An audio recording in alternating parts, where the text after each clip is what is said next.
Cela fait maintenant plusieurs mois que VRAC a pris ses quartiers à Aimé-Césaire. Le système est simple. En groupant les achats et en commandant de grosses quantités, l'association peut proposer à ses adhérents des prix bas sur des produits alimentaires de qualité. C'est que du bio et on essaye d'être direct producteur au maximum. Parce que notre objectif, c'est aussi, en plus de donner accès à une alimentation de qualité aux habitants des quartiers, c'est aussi de soutenir les petits producteurs qui aussi sont souvent en souffrance. Pour le moment, 22 références sont disponibles. Elles concernent essentiellement les produits secs. L'objectif, c'est évidemment de répondre aux besoins des habitants des quartiers.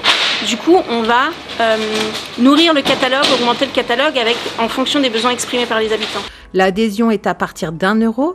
Les habitants ont une semaine pour passer commande par Internet ou en contactant Sandrine.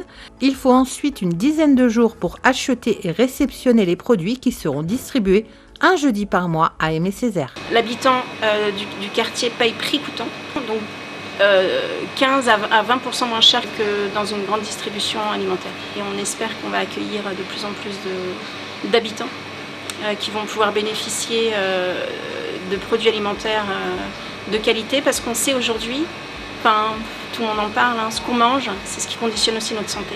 Et il n'y a pas de raison, c'est une injustice flagrante que dans les quartiers populaires, on ne puisse pas avoir accès à une alimentation de qualité.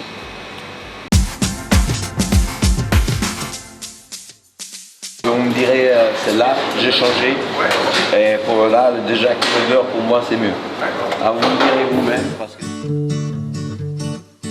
Arrivé en France il y a 20 ans, Fabio a travaillé pour de grands chefs comme Yannick Aleno. Cet été, il a ouvert chez Fabio, en plein cœur du nouveau centre-ville. À mi-chemin entre le traiteur et le restaurant, l'établissement se met un point d'honneur à proposer des produits de qualité mais accessibles. Les plats servis ici sont faits maison et la cuisine est italienne, mais pas que. C'est bien de faire de l'italien, mais l'Italie, il faut aller chercher le produit assez loin. Et mon but, c'est de faire en sorte que, pas le kilomètre zéro, c'est impossible, mais presque. Je veux rester aussi dans un mood éco-responsable le plus possible. J'ai fait mon pain, j'ai fait mes glaces, j'ai fait tout. Là, j'ai une carte avec 2 entrées, 2 plats de dessert, mais ça peut changer d'ici demain ou d'ici ce soir. C'est ma femme qui a découvert le lieu et du coup on a goûté et du coup je reviens. La nourriture italienne, le gorgonzola, la mortadella est très bonne, c'est très bon en fait. Donc voilà, la salade de coupe elle est excellente. Voilà. L'établissement est ouvert du mardi au samedi en continu.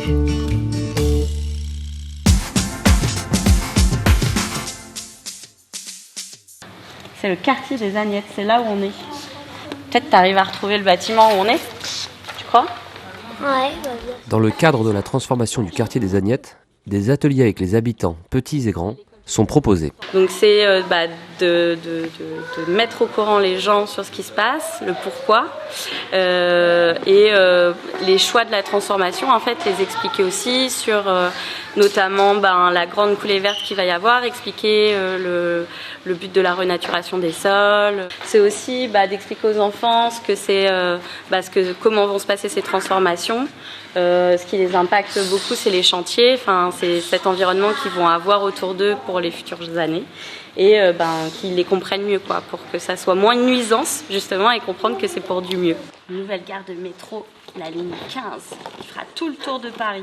Ici, c'est une autre façon de se tenir informé et d'être au courant. Des coloriages, des plans en forme de puzzle pour expliquer l'évolution du quartier, des jeux de construction. Plein d'outils sont employés pour parler différemment des futures transformations du quartier. Et dans le quartier et les travaux, ouais, exactement. C'est pour justement se saisir de cette transformation d'une façon plus amusante, plus drôle, qui donne plus envie et qui a moins l'air d'être inaccessible. Donc tout ça, tous les métiers avec les casques roses, c'est ceux qui préparent le chantier, qui font les plans, qui font les images. En plus des réunions publiques d'information, l'idée a été de faire autrement à travers ces temps ludiques. Tous les mercredis, l'atelier continue son travail de communication et d'explication. Les plus présents sont les enfants, et à juste titre. Ils ont aussi, tout comme les adultes, si ce n'est plus, le plaisir de leur quartier. Donc toutes les transformations qu'ils vivent, en fait, ça a un impact aussi pour eux. Donc Et évidemment, du coup, en touchant les enfants, on peut aussi parfois toucher un public qui ont moins le temps de venir à des réunions publiques parce qu'il faut garder les enfants le soir. Ou, voilà, donc du coup, c'est une pierre deux coups, on va dire. Les ateliers ont lieu le mercredi de 15h à 17h au centre Saad Apsi, dans le quartier des Agnettes.